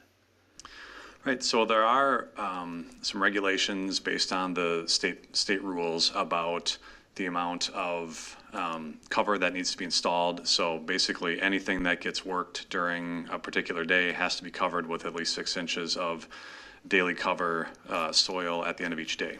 So that's up to the facility, up to Mike and his crew on how to stage their activities so that they don't have huge open areas of waste that they're managing. Now, in the case that there is a large volume haul from another nearby facility, you know, I'm not exactly sure how something like that would be coordinated. Obviously, that's not a project that you'd want to have ongoing for, you know, years. It's something that you'd want to be done fairly rapidly. So there may be some special conditions in place for a situation such as that. But for normal waste operations, you know, when they go back to some of these older areas that they're going to cover over, they're not really going to strip off all of the existing soils there and re-expose all of that waste. They may, you know, strip off the vegetation, leave some buffer soil in place there, and then build their new slope liner on top of that. So there shouldn't be large areas of old waste that get exposed at one time. Okay. Thank you so much. And with that, we will move on to the public hearing. It is 8:01, and I'm opening up the public hearing. I am assuming nobody's still on Zoom, but Mr. Golden could let me know otherwise. And if anyone wants to speak to this issue, they can come up to the podium and feel welcome to address us.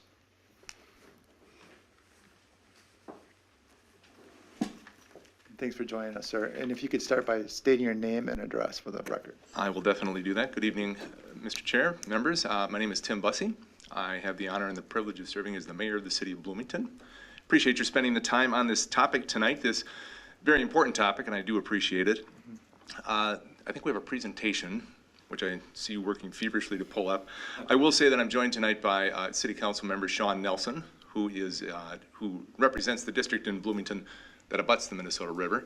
He's also a Burnsville business owner and is active in both the Burnsville and the Bloomington Chambers of Commerce. So appreciate that. And Glenn Markegard from our Planning Commission is with us as well, who's worked extensively, I know, with your staff, with the MPCA, with any number of folks. So if your questions get a little deep in the weeds, I'm going to call Glenn up to bail me out here.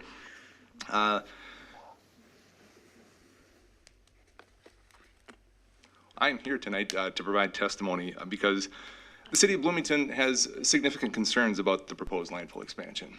And I do want to say, in addition to being a 2-decade neighbor to your north, I was a neighbor to your west for a couple of decades growing up. I grew up in Prior Lake. That was a long time ago when County Road 42 was one lane in each direction and Skateville was the place to be and there were cabins on Prior Lake. And for some reason, we thought it was a good idea to put trash along the Minnesota River. And that was, as I said, a long time ago. And things change and thinking changes. And all of those things that I've mentioned have changed, with the exception of we now still think it's a decent idea to put trash in a landfill along the Minnesota River. So we in Bloomington, we've closely reviewed the application materials and the supplemental environmental impact statement. And the more we learn about the project, frankly, the more concerns we do have about the project. Bloomington has submitted detailed comments, which are part of your record, and I trust you've enjoyed those. Since you've had the chance to review these comments, and in the interest of your time this evening and our time this evening, I want to focus on two key issues: groundwater impacts and visual impacts as well. While you're waiting, I just want to point out that I did go drive along back there along the homes, and you got these beautiful homes, and unfortunately they look at a garbage dump, and Yes. I can appreciate that as being an issue. If it would be easier, I do have printouts. We could just put them on the overhead cam, whatever would work best. Supposed to, he said he put it on, but those two are not it.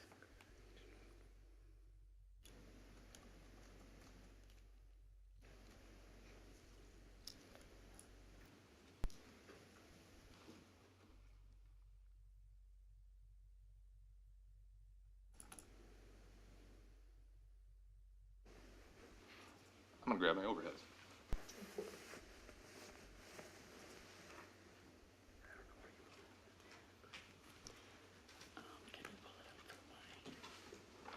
Now you're really gonna challenge me if I have to do overheads and a script at the same time here, but we'll do my best. You're from Bloomington, you can do it.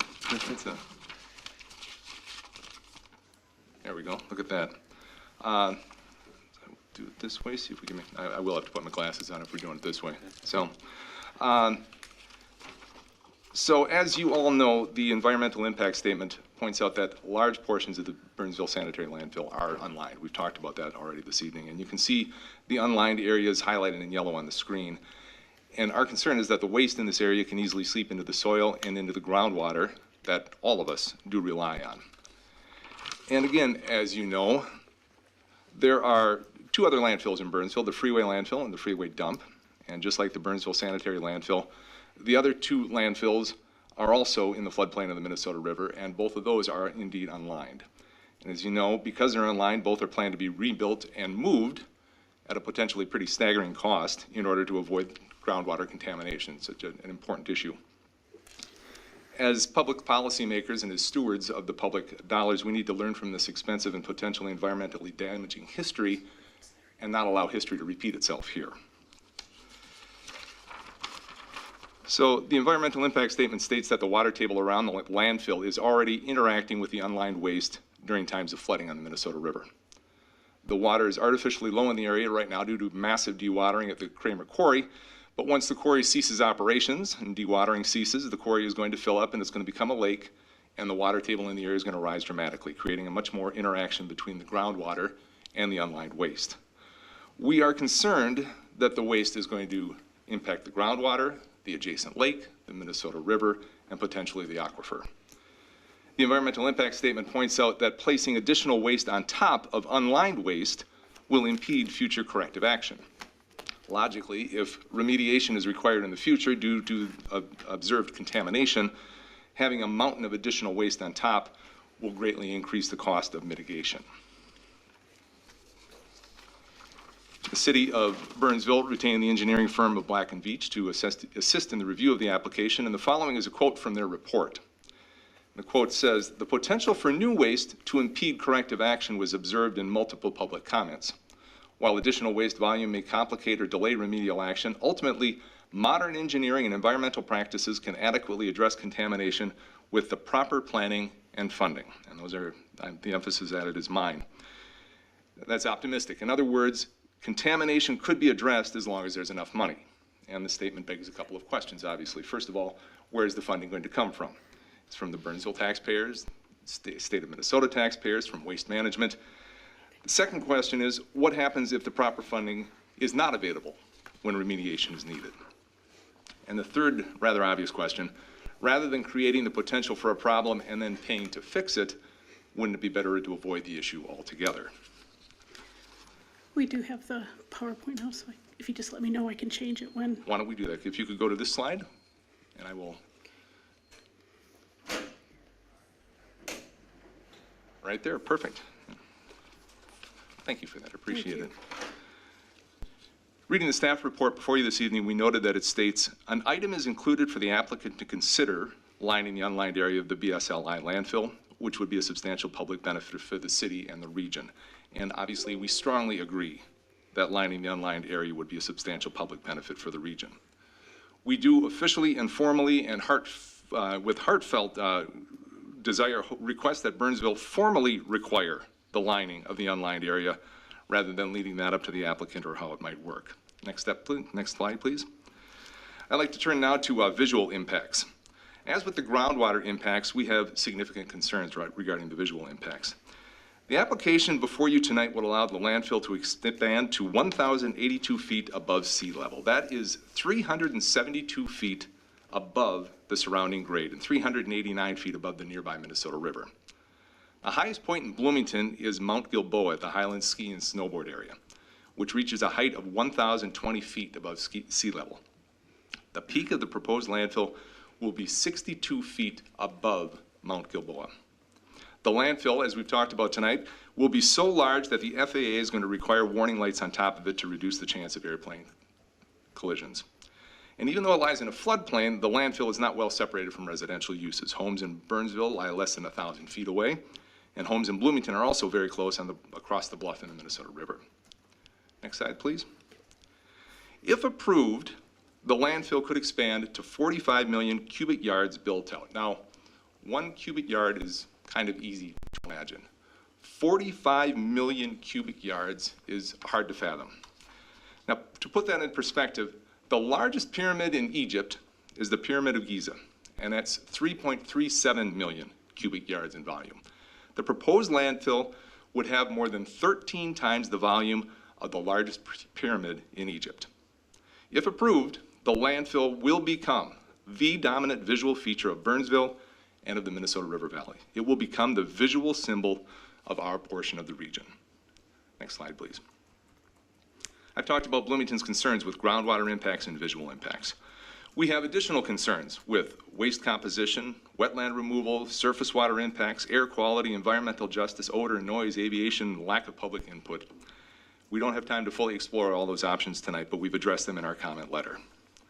Next slide, please.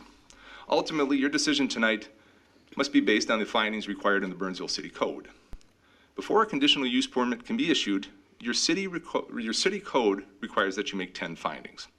For example, the third required finding states that the use must be, quote, compatible in appearance with the existing or intended character of the general vicinity and will not change the essential character of that area. And as you know, if even one of these findings cannot be made, the conditional use permit should be denied. We believe, respectfully, that 8 of the 10 findings cannot be made. They are shown here in yellow. Next slide, please.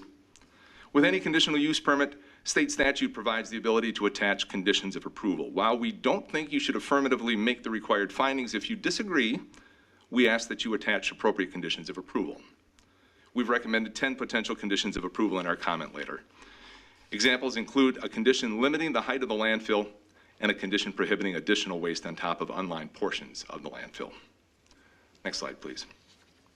To wrap up my comments, I'd like to point out that the application before you tonight is for a permanent facility.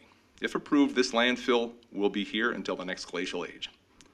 Yet the liners and other landfill technologies proposed to protect the public all have temporary lifespans. The MPCA has told the Bloomington City Council that a typical liner lifespan is between 50 and 400 years. Placing additional waste in a floodplain adjacent to a major river is simply a bad idea. It's a ticking time bomb. Eventually, those liners will fail. We ask tonight, respectfully, that you deny the application this evening due to an inability to make the required findings.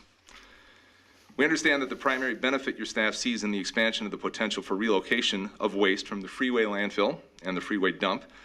And it's important to note that the approval of the Burnsville Sanitary landfill expansion does not guarantee that the state will choose the dig and haul option for addressing the problems with the other 2 landfills. It would not be surprising to me personally if the state selected the more affordable dig and line option and no waste is removed from the relocated to the Burnsville Sanitary landfill. And if relocation of waste did occur, it would only be a small percentage of the proposed expansion. While Bloomington strongly requests denial of the application, if the Planning Commission decides to recommend approval of the expansion, we request that you also recommend a condition of approval that would limit the size of the expansion to waste that is physically transferred from the Freeway landfill and the Freeway dump. Mr. Chair, members, thank you very much for your time. Thank you very much for your service on the Planning Commission. I know it's as unsung as it can be sometimes, and I know full well, Mr. Chair, that not once would I think that you take decisions like this lightly. I know that these are important decisions, and not all decisions are this large, this important, this have this much long-term impact on not only your community but other communities, but this one does. And I trust that you'll make the decision that's best for all of us. So thank you all very much. Well, I appreciate you coming, Mayor Busey. It's very important that we work together as cities. We do share a common border and a very, very important resource right down the middle with the Minnesota River. Absolutely. Thank you. Thank you. Appreciate it. We are still in the open hearing. Anybody else that'd like to speak can come up to the lectern. You do not have to provide your own PowerPoint. You can just speak. That's fair.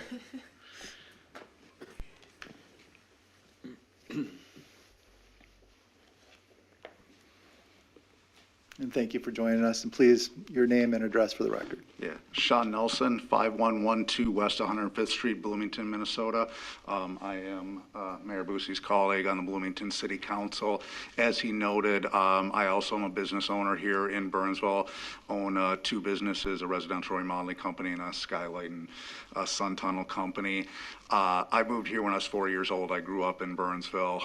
My parents started a company here in the early 80s. I bought them out.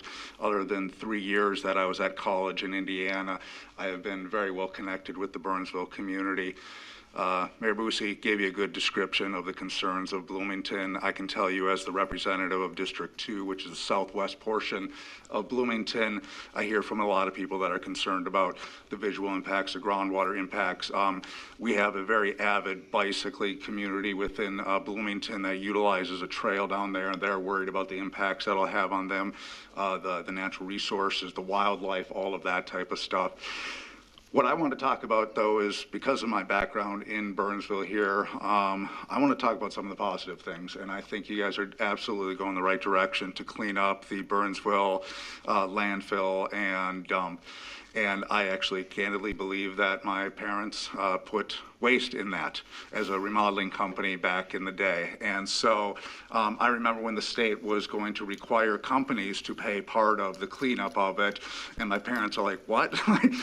We had no idea about this. And so I'm glad that the state is stepping up to take care of the responsibility, because this is a regional statewide problem that we're facing here, and making sure we do this in the right way. I completely agree with the proposal by the Burnsville City Council and the Planning Commission that it's dug up and moved. And if it makes sense to move it over to the Burnsville sanitary waste, or sanitary landfill, that makes sense to me, to get it out of there and get it, because it's already contaminated one aquifer, and I drink Burnsville water. I have coffee every day, so I filter it slightly.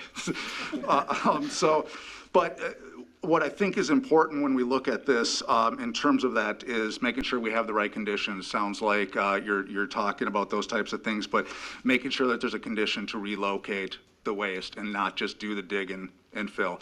I think that was an important question. I appreciate that was asked, and it looks like that's the direction you're going. To reduce the footprint, I think it's important for the city of Burnsville to maximize the redevelopment opportunity in that area in terms of tax base and the economic development opportunities that come to the community. One of the things that I noted was that the future use used to be the golf course, which I understand may or may not make sense. We struggle with that in Bloomington, having two golf courses as well.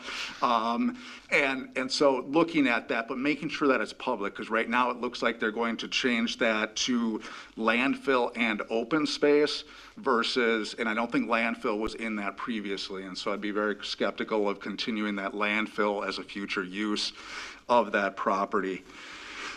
The other thing I want to talk about in a positive way is the vision for the Minnesota River Quadrant. This is something I've heard about for a long, long time, and I've served on the Burnsville City Council, or sorry, not City Council, get ahead of myself, the chamber, and have looked at that. And I'm excited about that opportunity and the economic engine that could be for the community. And, you know, Kramer Mining is a great company in our community, but that is going to end at some point. And my understanding is they're looking at maybe around 2040. And so I would encourage you not to lock into the large amount of expansion of this, because that could take, from the estimates I've seen, 40, 50 years. And the sooner you can get to redeveloping that area, the better for the community.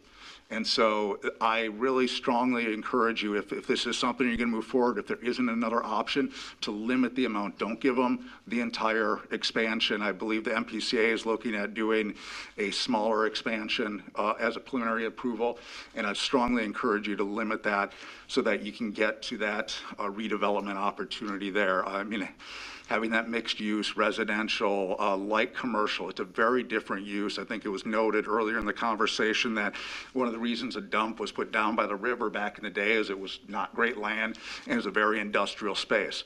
That's not the vision for that area anymore. The vision for that area is a recreational area, a mixed use, residential, light commercial area where people are working and playing and living. That's not the place for a huge dump. Maybe not even the place for any dump, but it's already there. And so contain it, do something with it that's positive and beneficial as a public use on top of it, and go with the agreement from 2003. You had an agreement in 2003 as a city with them to do something there. Maybe it's not a golf course. Maybe that vision changes. I get it, that stuff changes, but stick to the original plan, in my opinion, and clean up the freeway once. So, Chair John, I appreciate that you came over into my district and drove around there. I can tell you I drove around Burnsville. Actually, today I was dropping my daughter off at work. She also lives in Burnsville here, so, and dropped her off at work, and noted, you know, that I could see the existing landfill, and it's going to be 3 times the size of what it is right now. I was up on Williams Drive right at the border of Shakopee. I believe that's close to one of the photo areas of number 7, I believe, in the packet that you received. And from where I stood, it would block the view of downtown Minneapolis once it's fully developed and as tall as it's going to be.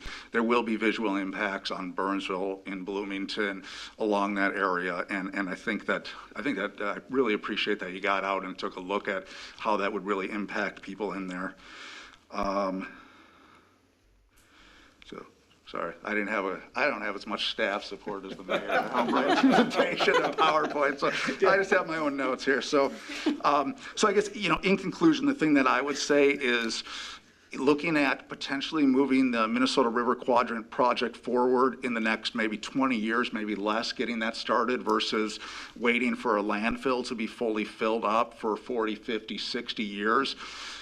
I would 100% choose getting the Minnesota River Quadrant project going forward as fast as you possibly could, and strongly encourage you not to box future commissions and councils in with your decision at this point.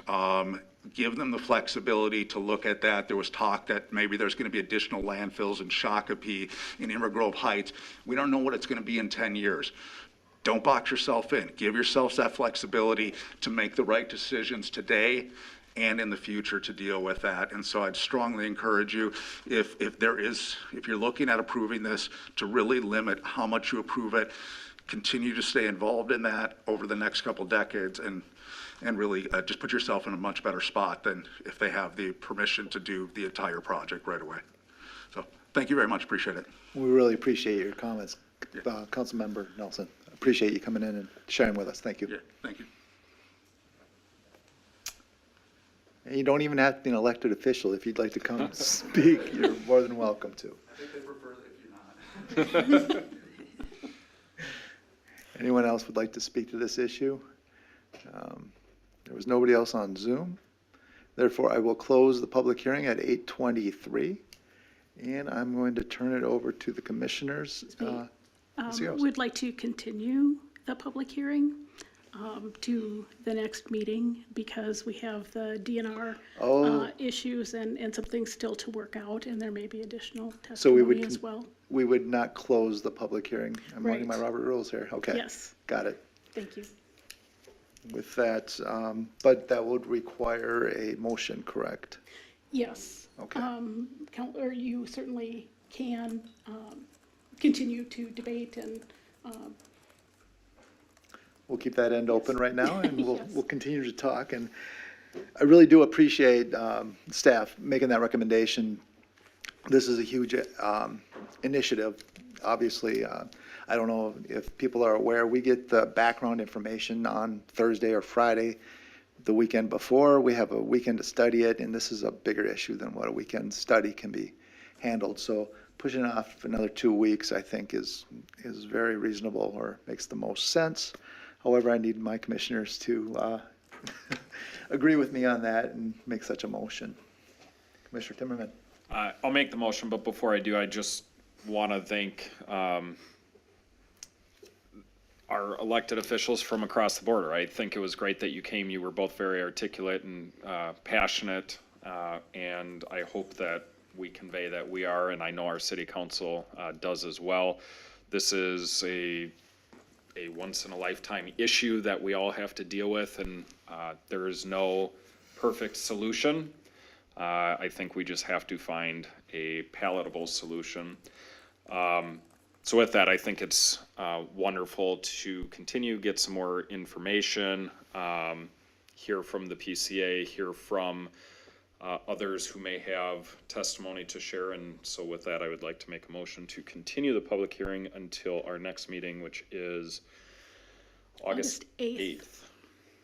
Before I address that, I also want to request from the Waste Management if they would be willing to have a tour, have us on a tour. I know Commissioner Timmerman had been on a tour, but that was before any of us were on the commission. We would like to see the facility and be able to get a better idea of what we're voting on here and understanding, if that would be possible. Thank you. With that, I'd be looking for a second. Commissioner Wad. I'll second the motion. Okay, a motion's been made by Commissioner Timmerman and seconded by Commissioner Wad. All in favor, please signify by saying aye. Aye. The hearing will be continued until August 8th. That's a Monday night at 6:30 in these very chambers with these very people. thank you. And that will conclude agenda item number 4. That brings us to agenda number 5, updates. With that, I will turn to commissioners. Any updates? I have one. I have been working with Ms. Desrude about another field trip, and that is to see the water facility for the city of Burnsville. And I think it's very important for us to get an idea how that is cleaned, how our water system works. And so, is it Tony Snow? Is that the name? Tony White. Tony White, I'm so close, Snow White. I mean, it made sense. Tony White, Mr. White, is willing to give us a tour of the facility, and it looks like it would be on Thursday, August the 4th at 4 p.m. If you guys would be ready to join us, that would be, I think, very beneficial to all of us. And then stay tuned if we can, would you be the one that would work with Waste Management, or should I? We can coordinate with Waste Management to get Thank some you. dates. I think that would be beneficial for all of us. Since we're gonna post public notice for that, I just want you to know my birthday is the day before that. So, I mean, if we want to go afterward and have an appetizer or something. I see, we can coordinate that. I see where that's coming. Okay. We Buy can a have that. glass of water. Yep. I'll buy you two. That healthy Burnsville water that we all love. Right, exactly. With that, I will turn to staff. Any updates? Yes, so at your last planning commission meeting, you did review some code changes to the residential zoning standards. So those were adopted by the city council last week, and then effective into the city code. Other updates, generally what you were aware of, that our next planning commission meeting is on August 8th for this continued public hearing as the primary item on that meeting. Otherwise, I do not have